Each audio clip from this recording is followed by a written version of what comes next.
السلام علیکم ورحمۃ اللہ وبرکاتہ۔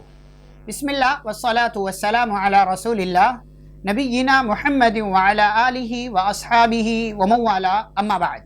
معزز ناظرین، تذکرہ چل رہا تھا حضرت یوسف علیہ الصلاۃ والسلام کا۔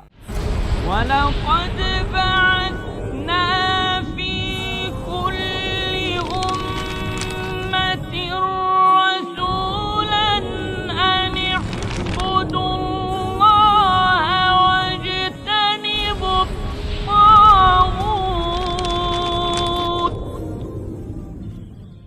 اور آج کی اس مجلس میں انشاءاللہ ہم یوسف علیہ السلام کے واقعے، ان کے قصے، ان کے تذکرے سے مستفاد کچھ اہم باتیں، اسباق اور نصیحتیں آپ کی خدمت میں پیش کریں۔ اور یہ ضروری اس لیے ہے کیونکہ اللہ نے یوسف علیہ السلام کے قصے کو سب سے اچھا قصہ قرار دیا اور ان کے قصے کے حوالے سے کہا کہ اس میں پوچھنے والوں کے لیے بہت سی نشانیاں، عبرتیں۔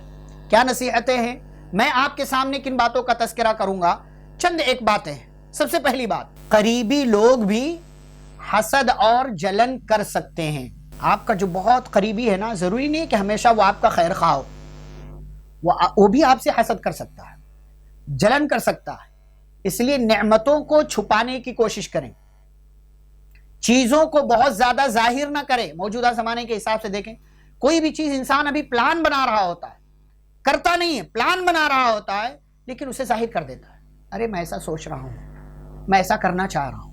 یوسف علیہ السلام نے خواب دیکھا، ابا سمجھ گئے کہ یہ کوئی معمولی خواب نہیں ہے، یہ بچے نے خواب دیکھا تو بچے کی بڑی شان ہونے والی، بڑا مقام ملنے والا ہے، اور کہیں یہ حسد کا، بری نظر کا شکار نہ ہو جائے، اس لیے فوراً سمجھایا کہ بیٹے دیکھو، اپنا خواب اپنے بھائیوں کو بیان نہیں کرنا، ورنہ وہ تمہارے خلاف سازشیں کریں گے۔ اور اس میں ان کا قصور کم ہے بلکہ شیطان کا زیادہ ہے، کیونکہ شیطان تو چاہتا ہے کہ قریبی لوگوں کے درمیان ایسی نفرت کی بیج بو دے کہ جس سے یہ لوگ الگ ہو جائیں، ان کے درمیان محبت باقی نہ رہے۔ تو یہ پہلی بات کہ قریبی لوگ بھی حسد اور جلن کر سکتے ہیں، اسی لیے نبی صلی اللہ علیہ وسلم نے فرمایا نعمتوں کو چھپاؤ، اس لیے کہ نعمتوں سے حسد کرنے والے لوگ ہوا کرتے ہیں۔ دوسری بات کیا ہے؟ جھوٹ میں ہمیشہ لچک ہوتی، جھوٹ کبھی پائیدار اور مضبوط نہیں ہوتا، جھوٹ کا نتیجہ کبھی بہتر نہیں آتا، جھوٹ کبھی بھی آپ کو کامیاب نہیں کرتا، جھوٹ ہمیشہ ذلیل کرتا ہے، رسوا کرتا ہے۔ آج ہو سکتا ہے آپ جھوٹ بول کر کام چلا لیں، لیکن کل کو آپ کا نقصان ہوگا، بہت بڑا نقصان ہوگا، آپ کو شرمندہ ہونا پڑے گا۔ یوسف علیہ السلام کے بھائی کنویں میں ڈال کر کے ان کا کرتا لے کر کے آئے، کرتے میں خون بھی لگایا لیکن کرتے کو پھاڑنا بھول گئے۔ جھوٹ کہیں نہ کہیں اپنا نشان چھوڑ دیتا ہے۔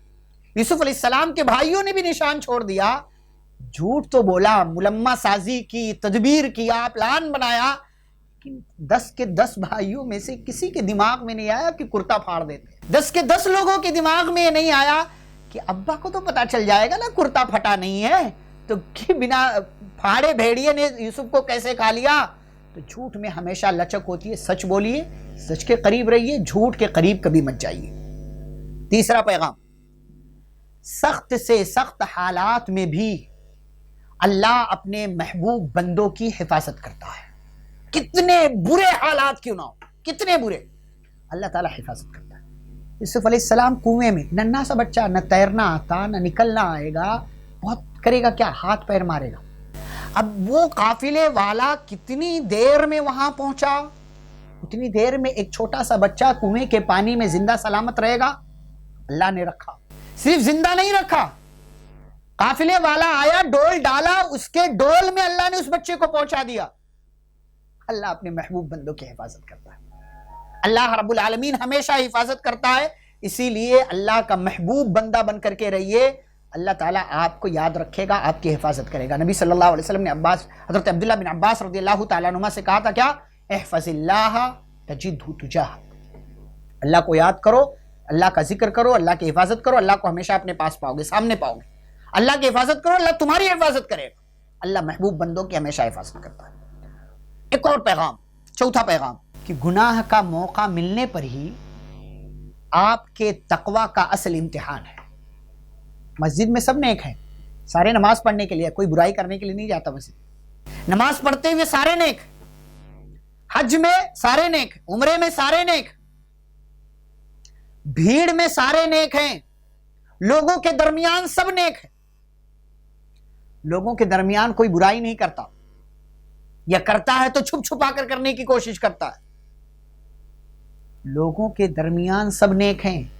آپ کتنے تقوی والے ہیں، کتنے نیک ہیں، کتنے اللہ والے ہیں، کتنا آپ کے دل میں اللہ سے ڈر ہے، آپ برائی سے کتنا بچتے ہیں، یہ امتحان اس وقت ہے جب آپ کو گناہ کا موقع مل رہا ہو اور سامنے سے آفر آ رہا ہو۔ یوسف علیہ السلام کو سامنے سے آفر آ رہا ہے، اور آفر بھی کون عورت دے رہی ہے؟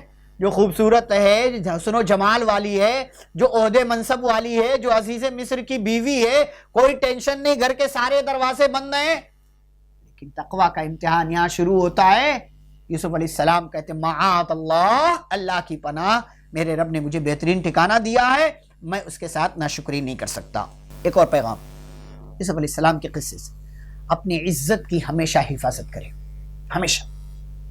آپ کو آفر بھی مل رہا ہو نا، تب بھی آپ اپنی عزت کی حفاظت کریں۔ اسی لیے پیارے نبی صلی اللہ علیہ وسلم نے اس بندے کو اتنی بڑی بشارت سنائی ہے جو بندہ گناہ کا موقع ملنے پر بھی عزت کی حفاظت کر لے جائے کہ اللہ اسے کل قیامت کے دن اپنے عرش کے سائے میں جگہ دے گا۔ نبی صلی اللہ علیہ وسلم فرماتے ہیں وَرَجُلٌ دَعَتْهُ امْرَأَةٌ ذَاتَ مَنْصِبٍ وَجَمَالٍ فَقَالَ إِنِّي أَخَافُ اللَّهَ۔ ایک ایسا آدمی جسے حسن و جمال والی، عہدے منصب والی خود دعوت دے رہی، آ جا بدکاری کر لے، وہ بندہ کہ انی اخاف اللہ، میں اللہ سے ڈرتا ہوں۔ اپنی عزت کی حفاظت وہ وہاں کر لے گا تو اللہ رب العالمین اسے اپنے عرش کے سائے میں جگہ دے گا۔ ہماری اپنی عزت ہمارے اپنے ہاتھ میں، چاہے تو گنوا دیں، چاہے تو بچا لیں، چاہے تو حفاظت کر لیں، چاہے تو برباد کر دیں۔ یوسف علیہ السلام نے ہر صورتحال میں اپنی عزت کی حفاظت۔ ایک عورت تھی تب بھی، اور مصر کے سرداروں کی بیٹیاں اور بیویاں بھی آ گئی میدان میں کہ اس سے ہم بدکاری کروا کے رہیں گی، پھر بھی یوسف علیہ السلام نے اپنی عزت کا سودا نہیں کیا، اپنی عزت کی حفاظت کی۔ ایک اور پیغام، توحید کی دعوت ہی اصل دعوت ہے، توحید کی دعوت ہی اصل دعوت ہے، اور توحید کی دعوت ہی اصل دعوت ہے۔ کیسے؟ یوسف علیہ السلام کے ساتھ دو نوجوان آئے جیل میں، ان دونوں نے خواب کی تعبیر پوچھا۔ یوسف علیہ السلام نے خواب کی تعبیر بتانے سے پہلے انہیں توحید کی دعوت دی۔ آپ پہلے توحید مضبوط کیجیے، اپنے بچوں کا، گھر والوں کا، فیملی کا، جو بھی آپ کے پاس آ رہا اسے کم از کم توحید سمجھا دیجیے۔ لیکن سمجھانا ہمارا کام ہے، زبردستی کرنا نہیں۔ یوسف علیہ السلام نے ان کی مجبوری کا فائدہ بھی نہیں اٹھایا کہ دیکھو تم خواب کی تعبیر جاننا چاہتے ہو نا تو پہلے توحید اپناؤ، نہیں، پہلے ایمان قبول کرو، پہلے غیر اللہ کی عبادت چھوڑو، یہ سب نہیں کہا۔ توحید کی دعوت دے دی، اپنا کام کر دیا۔ ہمارا بھی یہی کام ہے، توحید کی دعوت ہی اصل دعوت۔ جس کی دعوت میں توحید شامل نہیں، شرک سے روکنا شامل نہیں، وہ اپنی دعوت میں خالص نہیں ہے، مخلص نہیں ہے، وہ پکا اور سچا نہیں۔ ایک اور پیغام، مشکل کے ساتھ آسانی ہے، مشکل کے بعد نہیں، مشکل کے ساتھ آسانی۔ کیسے؟ کہاں سے پتا چلا؟ یوسف علیہ السلام کے قصے سے۔ آپ دیکھیے، یوسف علیہ السلام اپنے گھر میں ہیں، آسانی ہے، لیکن آسانی کے بعد مشکل آئی، بھائیوں نے کنویں میں ڈال دیا، مشکل آئی، لیکن مشکل اس کے ساتھ آسانی ہے، اللہ نے وہاں سے نکال کر کے آسانی دے دی۔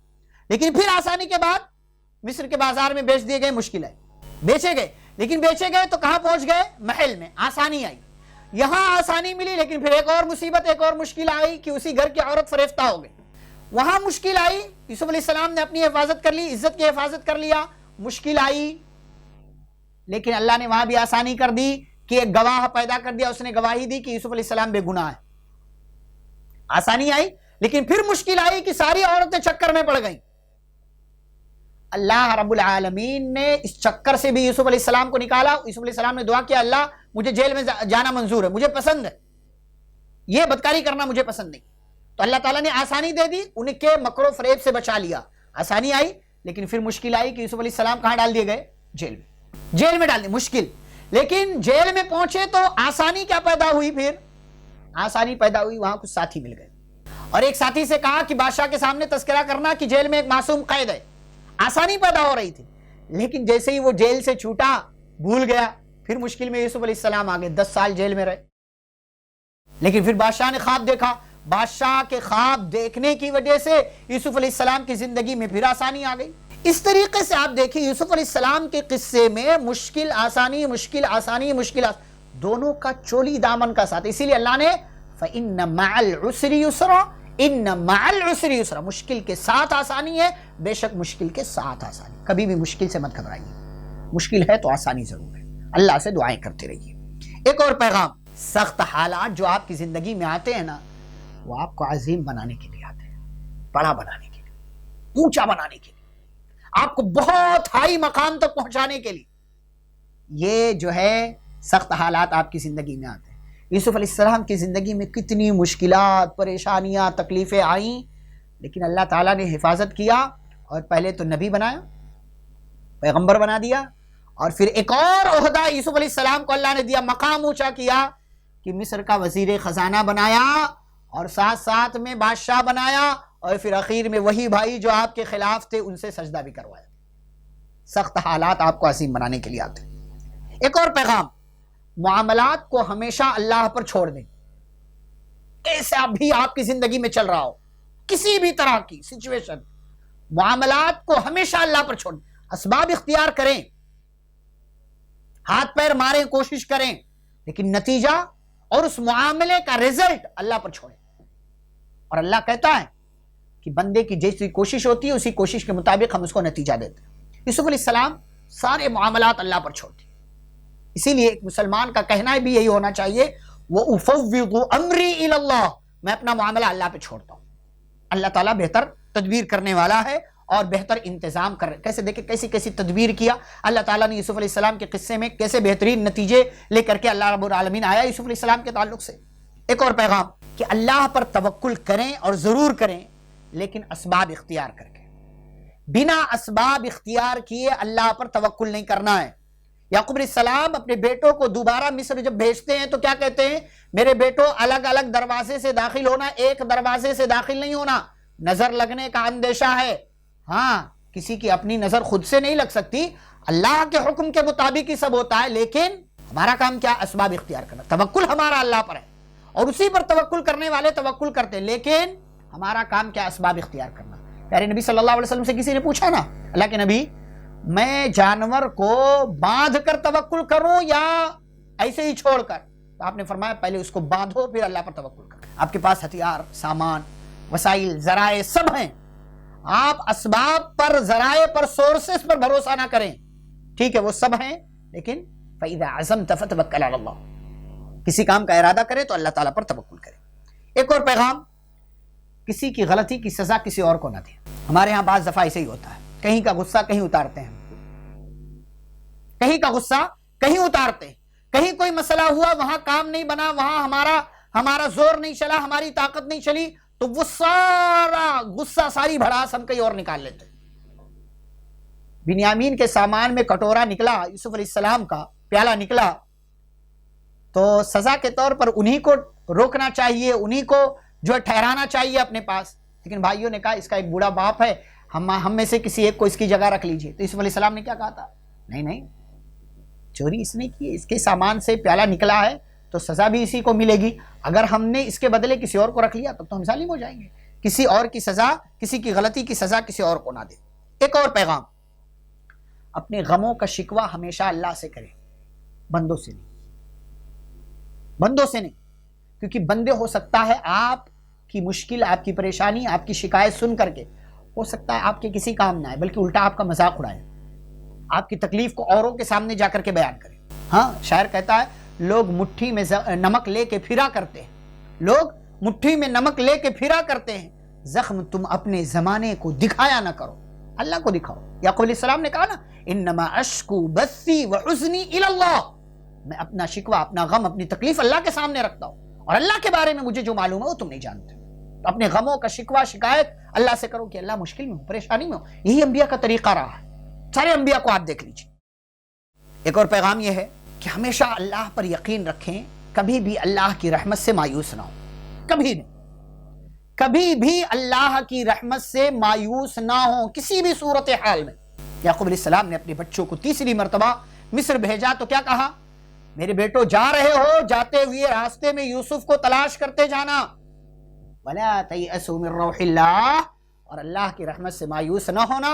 إِنَّهُ لَا يَيْأَسُ مِن رَوْحِ اللَّهِ إِلَّا الْقَوْمُ الْكَافِرُونَ، اللہ کی رحمت سے کافر مایوس ہوتے ہیں، مسلمان مایوس نہیں ہوتا۔ آپ کی زندگی میں کام نہیں بن رہا، اولاد نہیں ہو رہی، تجارت میں کامیابی نہیں مل رہی، مناسب رشتہ نہیں مل رہا ہے، اور ایسے ہی آپ کو بہتر جاب نہیں مل رہی ہے، آپ کے ساتھ بہت سارے مسائل چل رہے ہیں، کوئی مایوسی نہیں، کوئی اللہ کی رحمت سے نا امیدی نہیں، بلکہ ہمیشہ اللہ کی رحمت سے پر امید رہیں، وہ اللہ رب العالمین آپ کے لیے راستہ نکالے گا۔ ایک اور پیغام کہ اپنے گھر کی فکر کریں۔ یوسف علیہ السلام کے سامنے جب اپنے گھر کا تذکرہ ہوا کہ گھر کی حالت کیا ہے، یوسف علیہ السلام بے قرار ہو گئے، پریشان ہو گئے، میرے گھر والے اس حالت میں ہیں، نہیں۔ پھر جا کر کے انہوں نے راز بیان کیا، پھر جا کر کے انہوں نے راز کھولا کہ میں کون ہوں، تم کون ہو، ساری حقیقت انہوں نے بیان کی۔ ایک اور پیغام یہ ہے کہ آپ کے سامنے جب اپنی غلطی کوئی تسلیم کر لے تو اسے معاف کر دیجیے۔ بھائیوں نے فوراً اپنی غلطی تسلیم کی، تاللہ لقد آثرک اللہ علینا، اللہ کی قسم اللہ نے آپ کو ہم سے اونچا مقام دیا، ہم غلط تھے، ہم اپنی غلطی تسلیم کرتے۔ آپ کے سامنے جب کوئی اپنی غلطی مانے، معافی مانگے، معاف کر دیجئے۔ یوسف علیہ السلام نے فوراً اپنے بھائیوں کی معافی پر کیا کہا؟ لا تثریب علیکم اليوم، جاؤ، کوئی مسئلہ نہیں، کوئی بدلہ نہیں، یغفر اللہ لکم، اللہ تمہیں معاف کرے، وہ بہتر رحم کرنے والا۔ اسی میں ایک اور بات کہ اگر ہمارے سامنے کوئی غلطی تسلیم کر رہا ہو تو اسے اس کا ماضی یاد نہ دلائے، ارے تو نے ایسا کیا تھا نا، اب معافی کیوں مانگ رہا ہے؟ نہیں، غلط بات۔ کسی کے ماضی کا تذکرہ اس کے سامنے نہ کرے، غلطی مان رہا ہے، احساس ہے اس کو، قبول کر لیجئے اس کی غلطی۔ اور ساتھ ہی ساتھ ایک بات اسی میں یہ کہ اگر آپ غلط ہیں، ہم سے کوئی غلطی ہو جاتی ہے تو غلطی قبول کر لینا چاہیے، غلطی قبول کرنے میں پیچھے نہیں ہٹنا چاہیے۔ اور اسی میں ایک آخری بات یہ ہے کہ ستانے والوں کی ہمیشہ ہار ہوتی، ہمیشہ۔ جو بھی آپ کو ستاتا ہے، جو بھی آپ پر ظلم کرتا ہے، جو بھی آپ کے ساتھ برا کرتا ہے، ہو سکتا ہے وہ آج کامیاب ہو جائے، وہ آج خوش ہو، لیکن کل کو واللہ وہ غمگین ہوگا۔ ظالموں سے اللہ تعالیٰ اسی دنیا میں انتقام لیتا ہے، بدلے لیتا ہے، مظلوم کا ساتھ دیتا ہے، ستانے والوں کی، پریشان کرنے والوں کی ہمیشہ ہار ہوتی۔ اور اسی لیے ایک جملہ کہ جس کو ستایا جاتا ہے وہ سکون میں آ جاتا ہے، لیکن جو ستانے والا ہوتا ہے وہ ہمیشہ بے سکون رہتا ہے، کبھی بھی اس کو سکون نہیں ملتا، کبھی بھی نہیں۔ یوسف علیہ السلام کے بھائیوں نے کیسا یوسف علیہ السلام کے ساتھ سلوک کیا، لیکن اخیر میں کیا ہوا؟ ہارے، اپنی غلطی مانا، قبول کیا اپنی غلطی کہ ہم غلط تھے۔ اور یہ آخری بات تھی، ایک اسی میں ایک اور بات ہے جس کا تعلق عقیدے سے ہے کہ یوسف علیہ السلام کے بھائیوں نے، ان کے باپ نے، ان کی والدہ نے ان کے سامنے سجدہ کیا، اسے سجدہ تعظیمی کہتے ہیں، جو پہلے جائز تھا اب جائز نہیں، کسی کے لیے بھی جائز نہیں ہے کہ وہ کسی نبی، ولی، نیک، بزرگ، کسی کی قبر، کسی زندہ یا مردہ کے سامنے وہ سجدہ کرے، جھکے، احترام والا رویہ اختیار کرے، رکوع والی پوزیشن میں جائے، یہ سب کا سب حرام ہے، یہ صرف اللہ کے لیے، کیونکہ یہ سب عبادت ہے، اور عبادت کا کوئی بھی کام غیر اللہ کے لیے کرنا یہ شرک اور کفر ہے۔ یہ چند باتیں تھیں جو حضرت یوسف علیہ السلام کے حوالے سے آپ کے سامنے ذکر کی گئیں۔ انشاءاللہ اگلی مجلس میں مزید ہم کچھ پیغمبروں کا اور رسولوں کا آپ کے سامنے تذکرہ کریں گے۔ اللہ رب العزت سے دعا ہے اللہ ہم سبھی کو حضرت یوسف علیہ السلام کے اس واقعے سے جو عبرتیں ہیں، نصیحتیں ہیں، پیغامات ہیں، ہمیں ان پیغامات کو اپنی زندگی میں شامل اور داخل کرنے کی توفیق عطا فرمائے۔ آمین۔ وصلی اللہ علی النبی الکریم۔ ربنا تقبل منا انک انت السمیع العلیم۔ والسلام علیکم ورحمۃ اللہ وبرکاتہ۔